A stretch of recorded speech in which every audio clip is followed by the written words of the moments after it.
Hey, what's up everybody? Jason here tonight to review this Warhammer unboxing. And tonight I will be unboxing the new Empire figure Karl Franz on Deathclaw. So this just dropped yesterday, or yeah, yesterday. Today's Sunday. And it is part of the Empire collection. Very nice mold I think we're going to see here. So let's just start off with the box. Obviously, it is of the Warhammer series from Games Workshop. And you have Karl Franz on Deathclaw, graces the front of the box. Very nice photo. Great painting. Done by the pros, obviously.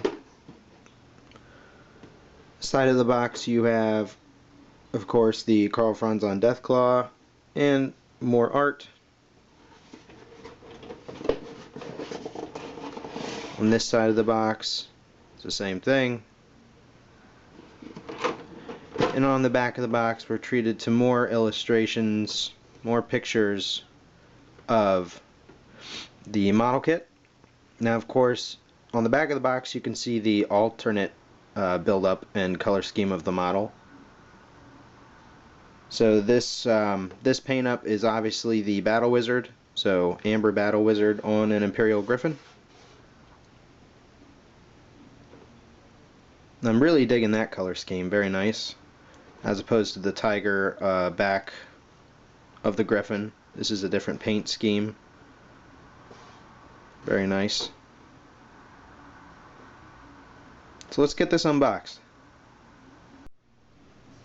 Alright, so these larger model kits usually work just like this. Instead of just having the flap open at the top here, it's just a box that opens like a regular box would. And inside we're treated to a couple plastic sprues worth of pieces of the model. So right here in detail you obviously have the sides of the Griffin, the armor plating on the front. We'll get into a little more detail here in a second.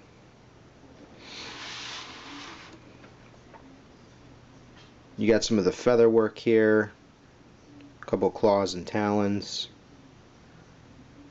as well as the pieces of Karl Franz here.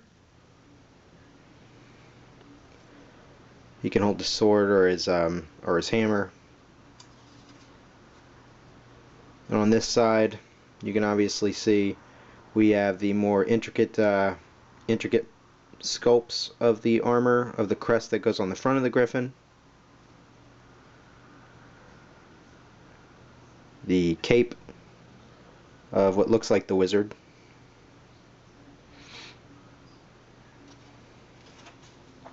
And then the second plastic sprue pieces we have here, put these back in the box, are of the mighty wings of the Griffin, very large, as well as the back feet.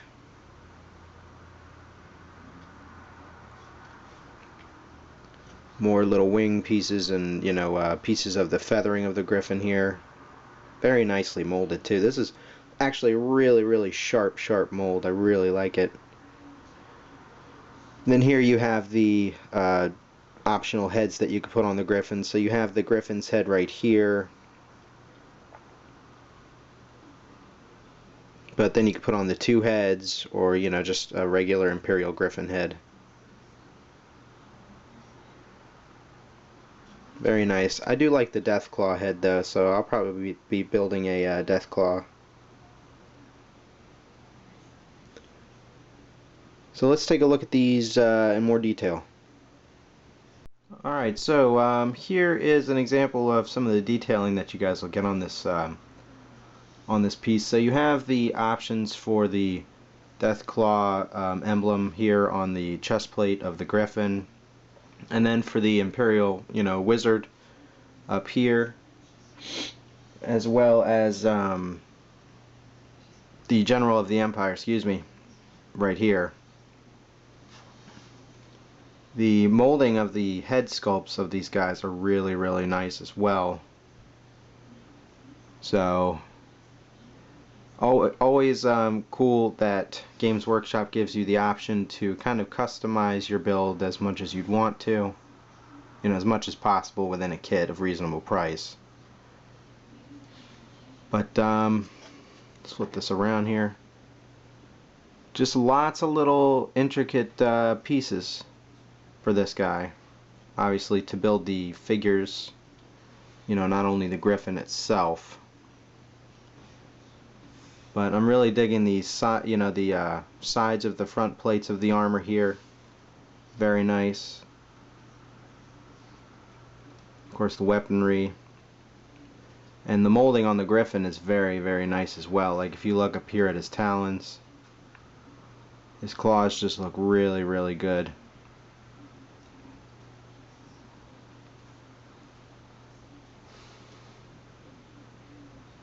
So I'm surprised they fit this all this armor and these two griffin, large sections on just one or two runners of plastic. That's actually pretty cool.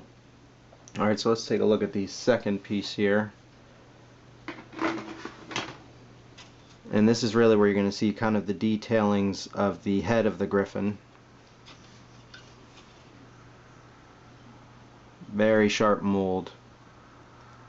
And in a way, I like the plastic molds in a way. I like them more still than the fine cast. Not taken away from the fine cast, but when I work with fine cast myself, I tend myself having to use a lot more filler, like green stuff, filling air bubbles and things, as opposed to the plastic molds. I very rarely have to do any filling of things other than the lines where you glue them together. If you choose to fill those, that's fine. But other than that, that's not too bad in my book. So when I see a mold come out this sharp, it's very nice to see. And again, you could see each feather detailing on the wings, each line of the feather. I mean, that's going to be really, really fun to paint. So great, incredible detail. And we'll flip it around and see some more feather work here. Again, just really sharp. You have the rock piece here that attaches to the base. Nice piece of terrain. And again, more feathering.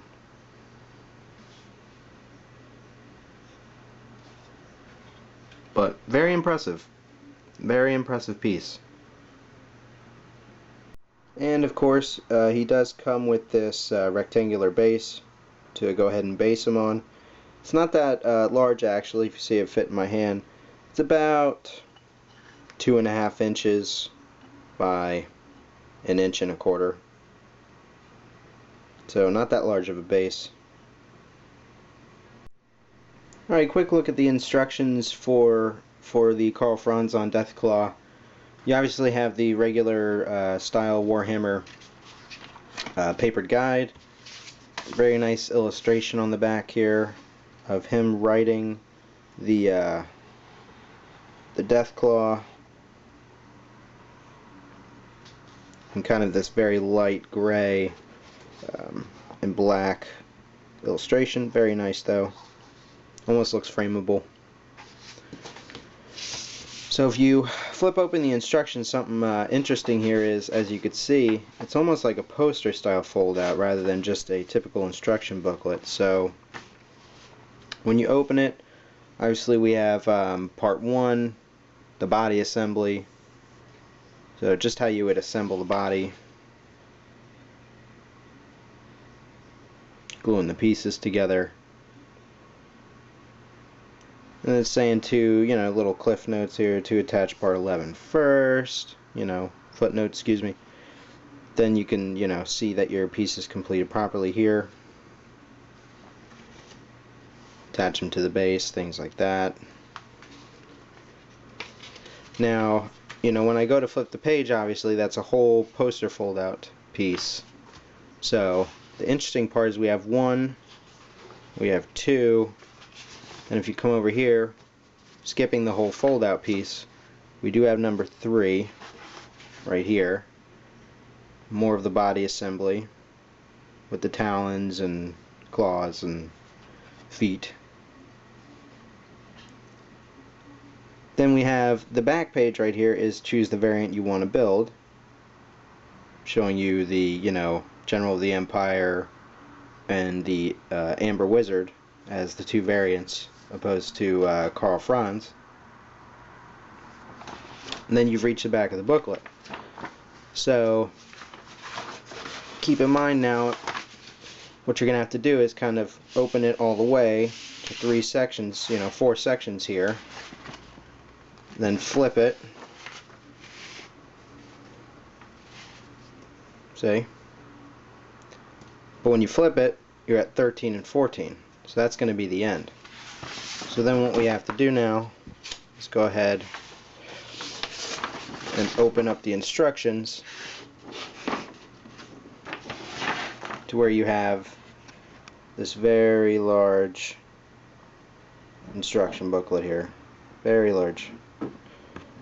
So very poster style. So you're going to need a lot of workspace when you're doing the instructions on this figure. Now I picked up when I was at the shop yesterday this copy of White Dwarf. This is a brand new copy of White Dwarf, obviously, so you can see that it covers Warhammer the Empire, since they launched all their Empire stuff yesterday, along with their new paint line, which is really nice actually. I picked up a few of those. But the cool thing is, if you come into here, you can obviously see this nice photo spread of the Empire. Sorry for my light reflecting off the pages. But very nice photo spread of the Empire here. And then of course, let's get past the new paints. And of course you can see the new releases right here are Karl Franz on Deathclaw. So, you know, if you guys want to pick up this month's copy of White Dwarf, you guys can see a lot of cool up-close photos going on here to inspire and help you guys paint along if you choose to paint with these paint schemes. And it shows you the variants, you know, that you can create as well. So again, the General of the Empire on Imperial Griffin. It's got the red color tones to him, very nice. And of course right here it says as well with the model that the General of the Empire also comes with a variant head and sword arm if you don't wish to arm him with a lance. And last but not least, the Amber Battle Wizard Lord on Imperial Griffin. So that's the two-headed Griffin, variant chest plate, and a really nicely painted color scheme. So just a good idea for inspiration for your guys' paintings. Alright, so I hope you guys enjoyed my quick unboxing of today's model. I will be doing more unboxings and showing my finished build-ups eventually.